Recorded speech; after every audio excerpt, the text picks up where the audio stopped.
sekondari riwruok margi mar KUPPET no dhi nyime kod ng'anyo margi e gwenge mopogore opogore pacho kaka giramo ni ng'anyo margi biro dhi mbele nyaka ket dwachgi e tim. Jojuma negiler. Ng'anyo mag jopuonjego mag sundego mag sekondari piny Kenya mangima ne ochopo odiochienge mar 5. Jopuonje gwenge mopogore opogore pacho kae ne odhi nyime kod ng'anyo margi.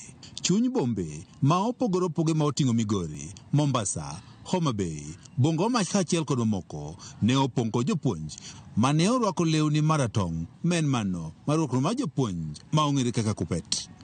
Jopuonj ne go firimbi, kamiel bende ne gimielo ka giramo ni ok gibidok e sikul nyaka chieng' piny owacho chop dwaro margi.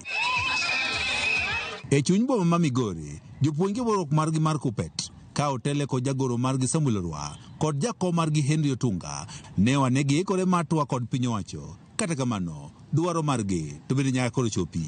Thuolo mar twak nitie.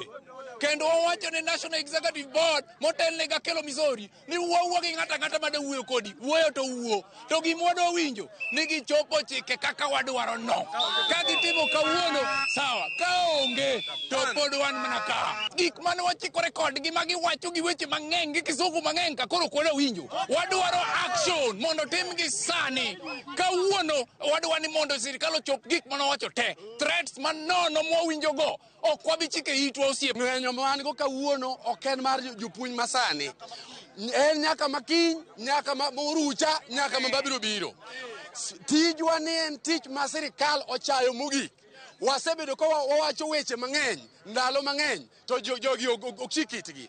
Walimu hatujafurahia sana vile tume la kuajiri walimu inafanya kazi na sisi. Walimu ni yule ambaye kila saa anaambiwa ajukumike lakini hakuna malipo. Kama walimu wa Migori tumekataa kurudi darasani sababu hawajatimiza yale ambayo tuliongea. Jopuonje kaunti ma Homa Bay bende ne obago ng'anyo margi e boma ma Oyugis e kaunti ma Homa Bay ka giseyo duol mochunde gi jopuonj TSC kuom tamore keto winjruok margi e tim. We want to ask the Teachers Service Commission to stop the intimidation forthwith. We have information that heads of institutions are instructed to give names of colleagues who are not in school.